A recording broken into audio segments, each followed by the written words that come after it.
Hello दोस्तों, नमस्कार। कैसे हो? आशा करता हूँ बहुत अच्छे। दोस्तों, मैं कमलेश आपका मरुधरा स्टडी पर हार्दिक स्वागत करता हूँ। पिछली क्लासों के अंदर हमने संविधान सभा टॉपिक पढ़ लिया, फिर हमने पढ़ा था संविधान की विशेषता, उसके बाद हमने पढ़ा था संविधान के सूत्र जो भारतीय संविधान के अंदर हमने विदेशों से अर्जित किए थे। तो वो वीडियो आपने नहीं देखे तो आपको डिस्क्रिप्शन के अंदर लिंक दे दिया जाएगा, वहां से आप जाकर वीडियो को देख सकते हैं और कमेंट में बता सकते हैं कि आपको वीडियो कैसी लगी। तो अगर आप इस चैनल पर नए हैं तो इसे सब्सक्राइब करेंगे, वीडियो को लाइक शेयर करेंगे। आज हम एक नया टॉपिक लेकर आए हैं, संविधान सभा की समितियां, उसका हम आज अध्ययन करेंगे। तो बात करते हैं संविधान सभा की समितियां। संविधान सभा की समितियां पढ़ने से पहले हमें ध्यान होना चाहिए कि संसद की समितियों के बारे में। तो बात करते हैं संसद की समितियां। संसद में दो प्रकार की समितियों का गठन किया जाता है। कितने प्रकार की समितियों का गठन किया जाता है? दो प्रकार की। एक होती है तदर्थ समिति, एक होती है तदर्थ समिति। तदर्थ एक होती है स्थायी समिति, एक होती है तदर्थ समिति और एक होती है स्थायी समिति। तदर्थ समिति का गठन क्यों किया जाता है? विशिष्ट उद्देश्य के लिए तदर्थ समिति का गठन किया जाता है। तो लिख देते हैं, तदर्थ समिति का गठन विशिष्ट उद्देश्य के लिए किया जाता है। विशिष्ट उद्देश्य के लिए। जब उद्देश्य हमारा समाप्त हो जाता है तो इसका अस्तित्व भी समाप्त कर दिया जाता है। तदर्थ समिति जैसे परवर समिति है, जैसे याद रखना परवर समिति है ना, परवर समिति एक तदर्थ समिति है, परवर समिति एक स्थायी समिति है। इसीलिए कहा जाता है कि लोक लेखा समिति और परवर समिति को संसद की जुड़वा बहन कहा जाता है। क्या कहा जाता है? लोक लेखा समिति और परवर समिति को संसद की जुड़वा बहन कहा जाता है। तो आज हम बात करेंगे तदर्थ समिति और स्थायी समिति की। तो सबसे पहले हेडिंग डाल लेना, प्रारूप समिति की बात कर लेते हैं सबसे पहले। तो बात करेंगे हम लोग प्रारूप समिति की। हेडिंग डालो प्रारूप समिति। प्रारूप समिति किसे कहते हैं, इसका गठन कब किया गया था, इसका अध्यक्ष कौन था? बात करते हैं प्रारूप समिति। याद रखना प्रारूप समिति का गठन कब हुआ था?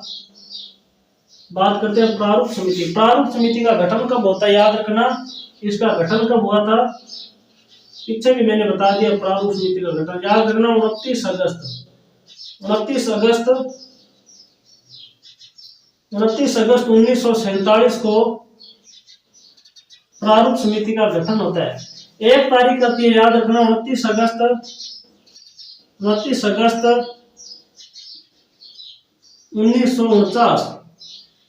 29 अगस्त 1949 को किसकी स्थापना था मुझे बताना, तब तक मैं ये बता रहा हूँ, इसका आंसर देना मुझे। याद रखना प्रारूप समिति के उपनाम थे, इसको अन्य नामों से भी जाना जाता है। इसके और वो कौन कौन से उपनाम है? याद रखना, एक तो से कहा जाता है ड्राफ्ट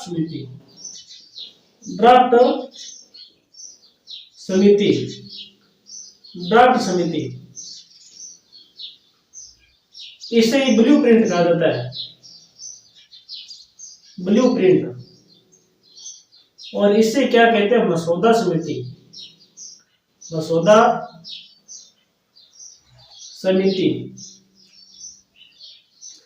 याद रखना प्रारूप समिति को ड्राफ्ट समिति, ब्लूप्रिंट और मसौदा समिति कहते हैं। याद रखना इसका अध्यक्ष कौन था? इसका अध्यक्ष की बात कर लेते हैं। प्रारूप समिति के अध्यक्ष कौन थे? तो याद रखना प्रारूप समिति के अध्यक्ष थे भीमराव अम्बेडकर साहब। भीमराव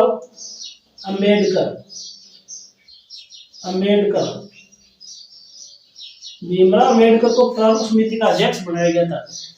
प्रारूप समिति सभी समितियों में श्रेष्ठ। संविधान सभा में बहुत सी समितियों का गठन किया गया था, उसमें सबसे श्रेष्ठ समिति कौन सी थी? प्रारूप समिति थी। इसके अंदर कुल कितने सदस्य थे? तो याद रखना इसके अंदर कुल 7 सदस्य थे। याद रखना प्रारूप समिति थी ना, तो ये सभी समितियों के अंदर श्रेष्ठ समिति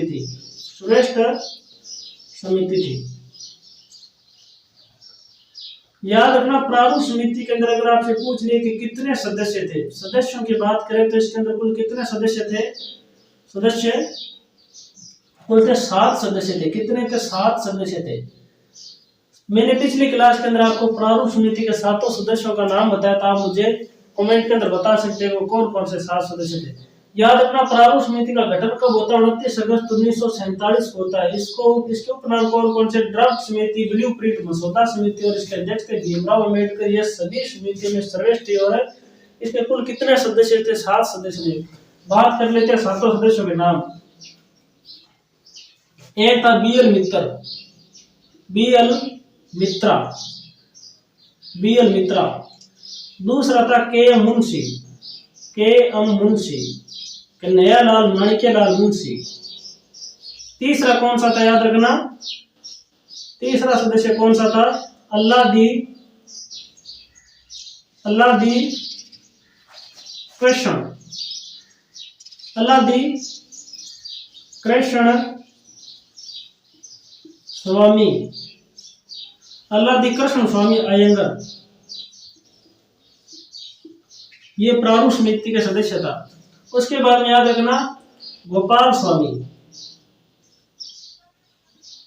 गोपाल स्वामी। फिर याद रखना डीपी खेतान, डीपी खेतान। और याद रखना मोहम्मद सादुल्ला, मोहम्मद शादुल्ला। कौन कौन से थे, बी एल मित्र, के मुंशी, अल्लादी कृष्ण स्वामी अयंगर डीप और गोपाल स्वामी, डीपी खेतान और मोहम्मद शादुल्ला। ये कौन थे, प्रारूप समिति के सदस्य थे। याद रखना बी एल मित्र की मृत्यु होने पर, बी एल मित्र की मृत्यु होने पर एम माधव राय को, एम माधव राय को सदस्य बनाया गया था। और याद रखना डीपी खेतान, डीपी खेतान की 1900 याद रखना 1947 के अंदर, 1947 में इसकी मृत्यु हो जाती है, 1948 में होती है। डीपी खेतान की मृत्यु होती है 1948 में। और इसके स्थान पर किसको बनाया जाता है, के टी कृष्णाचारी को। याद रखना टी कृष्णाचारी को सदस्य बनाया जाता है। हमने बात की प्रारूप समिति की। प्रारूप समिति का गठन कब होता है, 29 अगस्त 1947 को। इसको अन्य किस नाम से जाना जाता है, ड्राफ्ट समिति, ब्लूप्रिंट और मसौदा समिति। और इसके अध्यक्ष कौन थे, भीमराव अम्बेडकर थे। और ये सभी समितियों में सर्वश्रेष्ठ, इसके अंदर कुल कितने सदस्य थे, 7 सदस्य थे। फिर बात करते हैं हम लोग बी एल मित्रा, इसका सदस्य था। बी एल मित्रा, के एम मुंशी, अल्लादी कृष्ण स्वामी, गोकुल स्वामी और डीपी खेतान और मोहम्मद सादुल्ला इसके सदस्य थे। याद रखना, एक प्लस पॉइंट बताता हूं आपको, जहां मोस्ट लगा लेना। के एम मुंशी प्रारूप समिति के अंदर एकमात्र कांग्रेस पार्टी के सदस्य थे। यहां लिख देता हूं, एकमात्र कांग्रेस पार्टी के सदस्य थे। कांग्रेस पार्टी के सदस्य कौन थे, के एम मुंशी थे। इससे आगे हम बात करते हैं, अगर आप इस चैनल का नए से सब्सक्राइब करेंगे, एक बार मैं इसको साफ कर लेता हूं, आप स्क्रीनशॉट लेना चाहते हो तो स्क्रीनशॉट ले सकते हैं।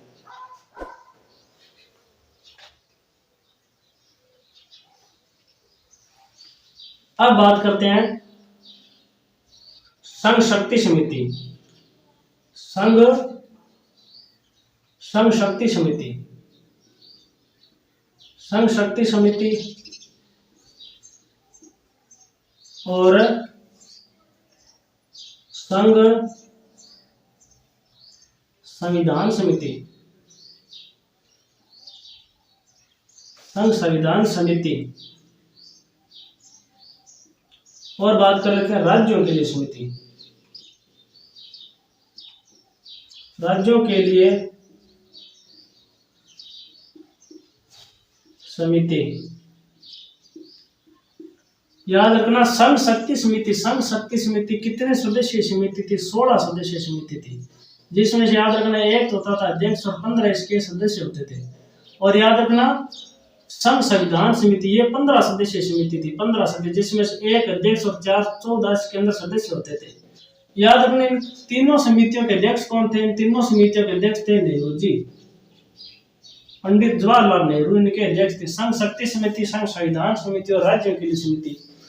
इसके बाद हम बात करेंगे परामर्श समिति, परामर्श समिति, परामर्श समिति। याद रखना परामर्श समिति थी, इसका अध्यक्ष कौन था, याद रखना इसका अध्यक्ष था सरदार वल्लभ भाई पटेल, सरदार वल्लभ भाई पटेल परामर्श समिति के अध्यक्ष थे। और याद रखना इसकी 2 उप समितियां थी, परामर्श समिति थी ना, इसकी 2 उप समितियां थी। कौन कौन सी थी, तो याद रखना एक तो थी मौलिक अधिकारों के लिए, अधिकारों के लिए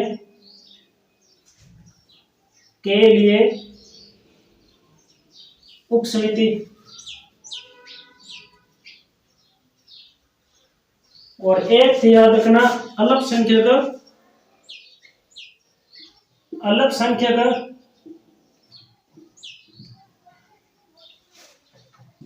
वर्गों के हितों के लिए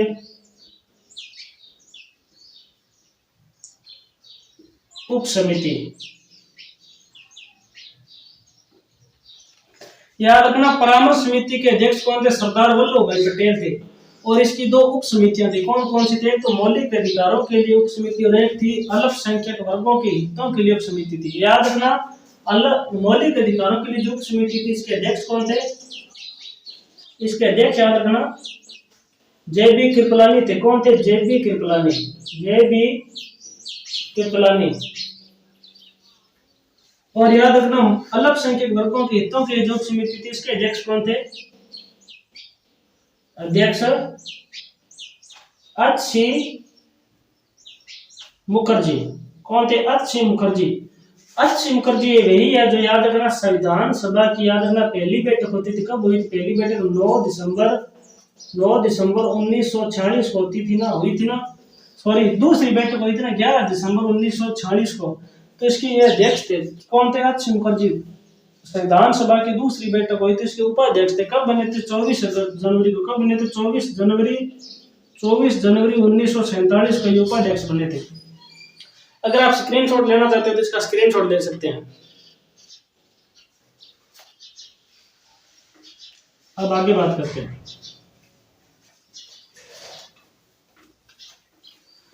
इससे आगे हम बात करेंगे प्रांतीय संविधान समिति की। किसकी बात करेंगे? प्रांतीय संविधान समिति की। तो लिख देते हैं प्रांतीय संविधान समिति। प्रांतीय संविधान समिति। प्रांतीय संविधान समिति।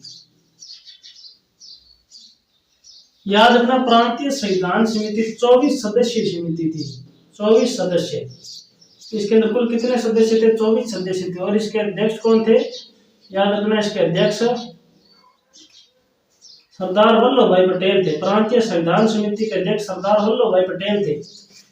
इसके आगे हम बात करेंगे तदर्थ झंडा समिति की। इससे आगे वाली समिति जो, उसका नाम क्या? तदर्थ झंडा समिति। तो लिख देते हैं तदर्थ झंडा समिति।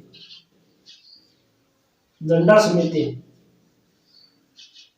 तदर्थ का मतलब होता है अस्थायी। तदर्थ झंडा समिति। याद रखना, तदर्थ झंडा समिति थी ना, इसका गठन कब हुआ था? तो लिख देते हैं इसका गठन कब हुआ था। याद रखना मित्रों, इसका गठन याद रखना 23 जून 1947। तदर्थ झंडा समिति का गठन कब होता है? 23 जून 1947 को होता है। याद रखना, इसके अध्यक्ष कौन थे? इसके अध्यक्ष याद रखना डॉक्टर राजेंद्र प्रसाद थे। राजेंद्र प्रसाद।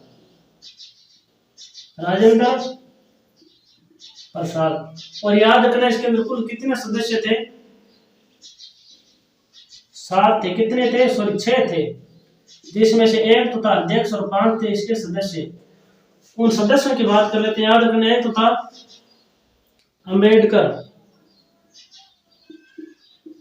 भीमराव अंबेडकर साहब। और दूसरा था, याद रखना, के.एम. मुंशी। तीसरा कौन सा था? ए.पी.जे. अब्दुल कलाम। और चौथा सदस्य याद रखना सरोजनी नायडू।